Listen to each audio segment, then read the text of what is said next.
Streaming countrywide on Prime Media Plus on DSTV channel 885 and across the city on 567 AM.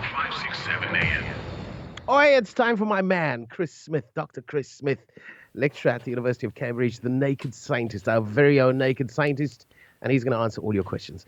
Welcome to the Naked Scientist. Great to have you back. Morning, Clarence. You know, I saw a great story in the paper this week. I don't know if you saw this, that the gentleman, Paul Alexander, who was 78 years old, has just died. He spent almost his entire life in an iron lung. The iron lung being the device that helped to keep people who got paralysis of their respiratory muscles because of polio alive. Most people didn't manage to survive that long. He managed to train as a lawyer, even turned up in court, not in his iron lung, but temporarily out of it in a wheelchair for a few hours he could manage each day. But he turned what would be a devastating disease and a devastating outcome into a successful and well-lived life. And I think this is a useful story because it reminds us that in the 1950s, when there were epidemics of polio in many countries all around the world and hundreds of thousands of cases, we're now down to handfuls of cases in just a couple of places. There's still polio circulating in Pakistan and in Afghanistan, but most countries now, thanks to enormous efforts of vaccination and therefore the success of science, have almost eradicated what was once a really, really, really dread disease for hundreds of thousands of people. And I think it's an amazing triumph, but we are almost there. Let's hope that we can now get this over the hill and eradicate this for good. What's the objective there, Doc? Is the objective eternal life? Well, the thing is that we want to have the best health span. People often think about how long you want to live, but there's no point in living if you're not living, as one elderly person put it to me.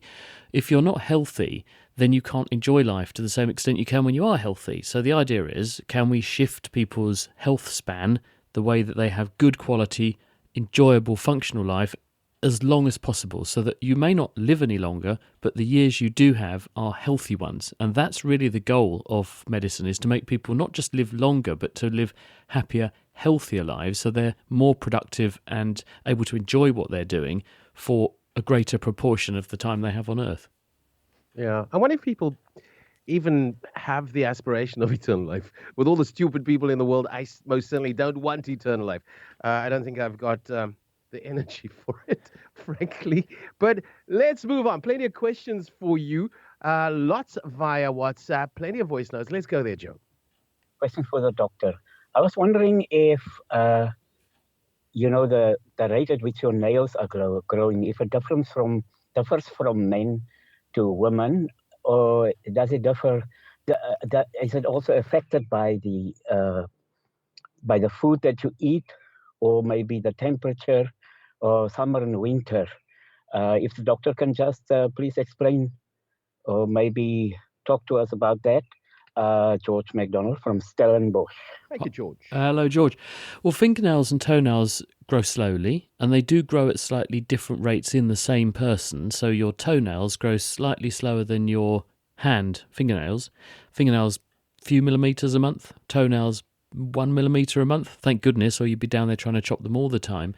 Fingernails probably grow a bit faster from an evolutionary point of view because you're using your fingers all the time to manipulate things. Fingernails are very useful for that, but they therefore wear down faster, so you grow them a bit faster.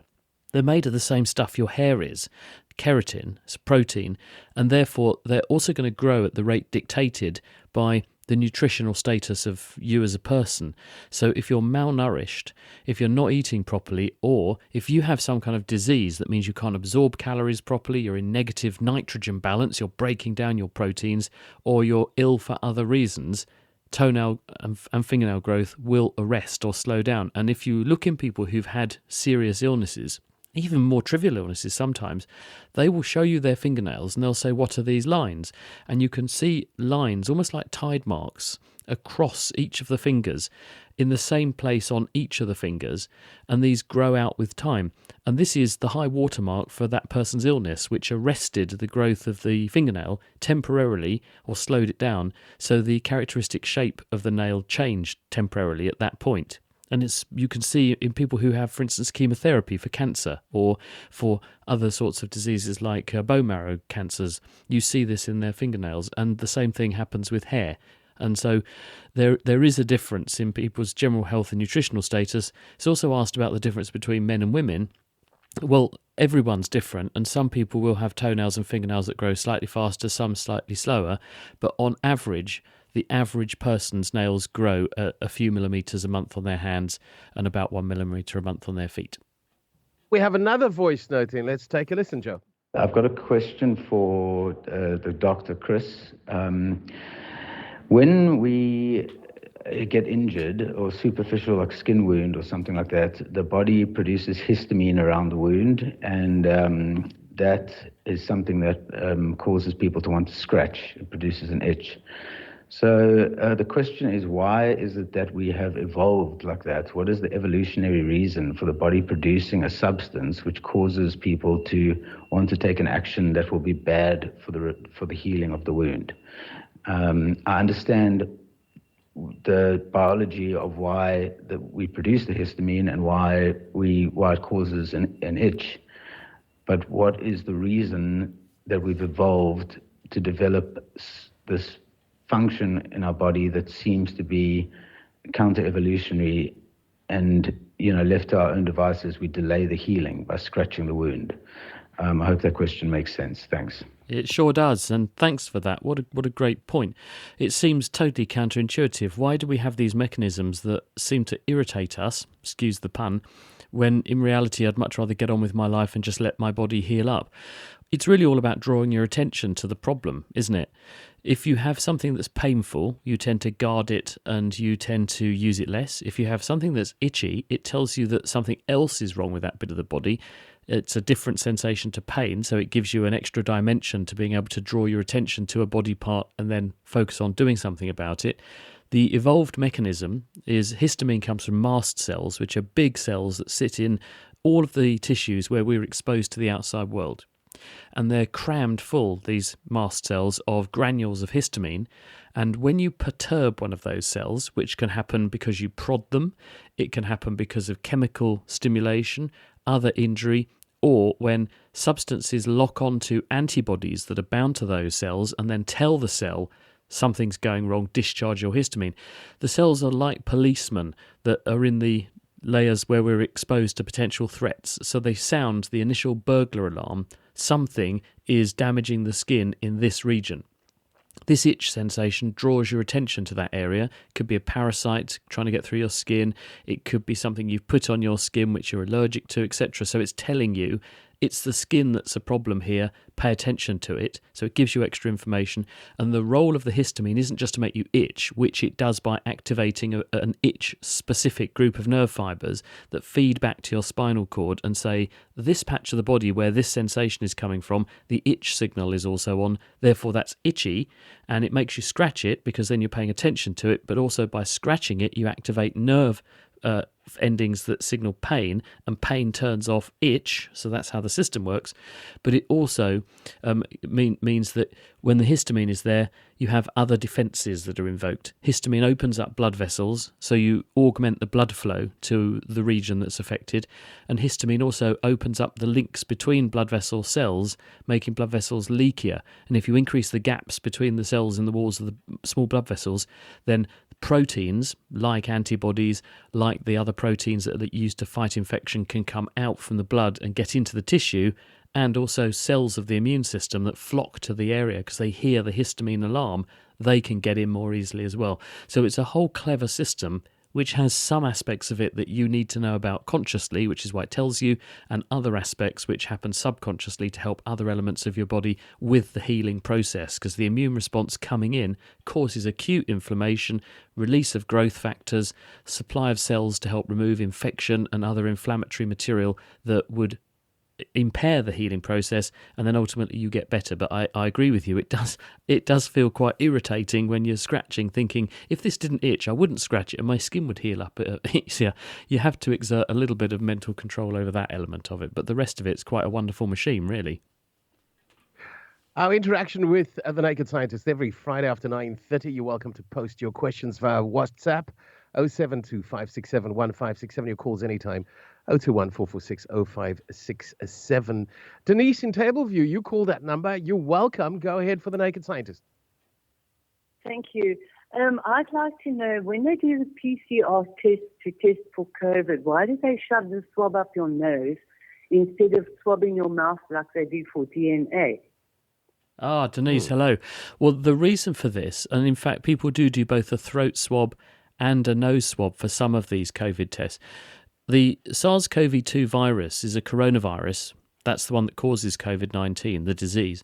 This is a respiratory infection, and it infects cells throughout the respiratory tract, but has a penchant for the cells which are in your nose, right at the top of your nose, and especially the ones that subserve the sense of smell, which is why some people, when they catch or get a dose of COVID early on, they often say one of the first signs is they lose their sense of smell. And if you want your PCR test to have the best chance of picking up the cause of why you're not feeling all the ticket, then you go to where the action is. You go to the epicenter of the infection, at least initially, and the nose is relatively accessible, and you can therefore stand a higher chance of sweeping up some material that will contain virus particles or the debris from virus particles, and that will contain the nucleic acids, which are the effective instructions for that virus, which the PCR test can pick up. Your mouth contains all kinds of horrible stuff, loads of cells and saliva, and there's going to be a greater degree of dilution. So the sensitivity, if you just use the mouth, isn't necessarily as high as if you go for the nose where the action is. And then we have this question in from Doopy. Doopy's out in Hermanus. Question for the wise doctor. Why does the remote of my gate motor work better when I hold it against my head while pressing the button? At times, the motor doesn't respond, but works once I hold that remote against my head. There's an interesting one. Yeah, we get this from time to time, people asking this, and one has to be really careful about this being a story that improves in the telling. Someone says, well, my remote control didn't seem to work, so I held it against my head and then it did. And then everyone thinks, that's the goal. That's how it works. So I'll do that. And the one time it does work, they remember, and the 99% of the time that it didn't work, they don't. So you've got to be really careful to attaching significance to a coincidence in this circumstance. Possible reasons why it might make a difference. If you think about where you would hold the remote when you just get it out of your pocket, you'd probably hold it at waist height. This may not be as close to the receiver as head height. So by elevating it above the ground to where your head is, you're actually reducing the distance from the transmitting device to the receiving device. And because the strength of the signal is very sensitive to distance, if it's just about wavering on working and you reduce that distance a tiny amount, it might just make the difference between working and not working. So that could be an explanation. And a more outlandish explanation one of my engineering friends once put forward was, well, one other possibility is that you could be conceivably turning your body into part of the antenna system by having the device coupled onto you, and you might therefore increase the transmitting surface area that might help to propagate the signals a bit better. But he was sceptical about that and suggested that the aforementioned height above the ground is probably a more reasonable, more plausible explanation for why this might work. Ding dong. Light bulb moment. Let's go for a voice note. Joe, what have you got for us? Good morning, Clarence and Dr. Smith there, Flora Shifa Booster. Dr. Smith, please, can you please explain to me snoring? Where does snoring come from and how can one cure it? My wife is a snorer of note, and it sometimes gets extremely annoyed. Even our dog Brutus in the living room on his couch is growling at night, getting annoyed with my wife's snoring. And I hope no one is going to tell her that, because I don't want to end up next to Brutus tonight. But yeah, snoring, how can one cure it and where does it come from? Snoring happens at the back of your throat. And the airway that comes up from the lungs, the trachea, opens into your throat, your pharynx, at a region called the laryngeal inlet. Above that is the epiglottis, which is the patch of tissue that guides things going down your throat around the laryngeal inlet so you don't accidentally inhale your lunch. And then above that is your mouth. And surrounding all of that is soft tissue, which is supported by muscles, elastic tissue, and connective tissue. And as we get older, and especially as we put on weight, then you tend to get more pressure on less elastic tissue because things become floppier as we become older. And this can make some of the elastic tissue at the back of the throat that would normally be there to hold the airway open sag. And if you couple that to the fact that a person who might be carrying a bit too much weight often sleeps on their back as well, this can push down on everything and make things flop back into the path of the air. So as you're breathing out, you push the soft tissue out of the way, because pushing it out of the way is relatively easy. But when you try and breathe in, what happens is that because all the soft tissue has flopped into the way of the path of the air, in fact, it's like a flap valve, and the air coming in pushes against the floppy tissue and closes the gap down even more. So you then get more resistance to the airflow, you get turbulent flow, and that's what the rasping noise is. And people often end up with a period where they'll slowly struggle to get more and more air in until they then splutter and kind of clear their airway themselves, partially waking themselves up, and then they'll carry on snoring normally again. So the reason is that it's down to floppy tissue at the back of the throat. There are a number of ways to treat this. One of them is to look at your general health and try and improve that. Another may be posture, and also getting some advice. If it's beginning to affect a person's ability to sleep or their partner's ability to sleep, and you're suffering from headaches, tiredness, poor function during the day, can also affect people's mood, obviously, and even the dog's mood. If that's beginning to be the problem, you should definitely get some advice from a sleep specialist who might be able to give some hints and tips.